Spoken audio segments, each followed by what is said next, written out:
Welcome to this week's edition of Madisyn with the News. This week we are going to be talking about the school closures and teacher shortages in Portland. Earlier this month, Portland teachers went on strike until the public school district and the teachers union came to an agreement on wages, class sizes, and planning time for teachers. The teacher strike lasted 3 weeks and caused 81 school closures in Portland. Now, with Thanksgiving break and other school scheduled days off, the students only missed 11 days of teaching instruction, even though the students were out of school for 27 days. Portland schools reopened last week after the public school district and the teachers union came to an agreement. According to the New York Times, the tentative deal includes a 6.25% raise for employees in the first year of the contract.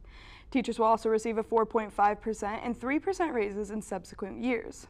The Portland Association of Teachers was the first to go on strike. This association represents more than 4,000 teachers. The teachers decided to go on strike after trying to make a new deal with the school district since their previous contract expired in June of this year.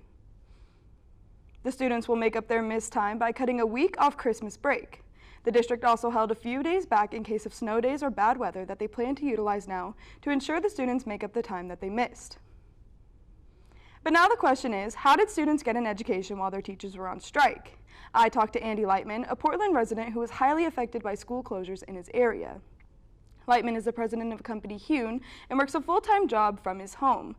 Lightman says it was a bit challenging when the schools were closed. He has 2 small children, one in 1st grade and another in 3rd grade, and he found it challenging to adapt to working full-time while taking care of his children, all while trying to continue their education. Lightman hopes his children are able to bounce back and recover from a month without school. He says he kept them reading and doing math, but still hopes there is no lasting impact from an educational standpoint. Lightman then gave his insights on the teacher strike, and he says he thinks this is a state funding issue. He explains he had a conversation with a friend who works for the state of Oregon, and according to the state's estimates, Oregon is underfunded in education by $11 billion over the last 20 years. Lightman says you factor in raises for teachers and things like that, there are also buildings that have maintenance problems. You know, there are kids that need additional supports that are state mandated, supports that are also not getting funded. Lightman then goes on to talk about the tax kicker in the state of Oregon. He says when the state estimates its revenue and then the state ends up getting more than the estimated revenue, they return the money back to the taxpayers every 2 years. This year, Oregon has a record tax kicker of about $5.6 billion, which is the largest tax kicker the state has ever had. Lightman says it's strange to hear that you have such a massively underfunded educational system in Oregon, but at the same time, almost half of the money the state has collected in taxes is just going back. He says, but perhaps they can do a better job forecasting how much revenue and then match the services to align people's needs, and not have a situation where you're paying all this money for taxes and then getting it back a year later. We can just fund programs appropriately.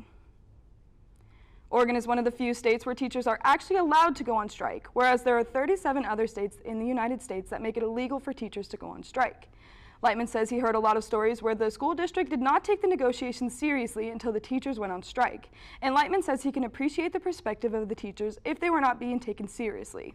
He hopes that this process got them to a place where they can negotiate on both sides while still not having to revisit the approach where schools have to shut down because they cannot agree on pay and working conditions. Lightman says teachers should have the ability to get together and do what they need as a group to get their voices heard. While Lightman doesn't think a ban on strikes in the state of Oregon is the best approach, he does hope that the teachers union and the district learn from this experience so a strike can be avoided the next time their contract expires.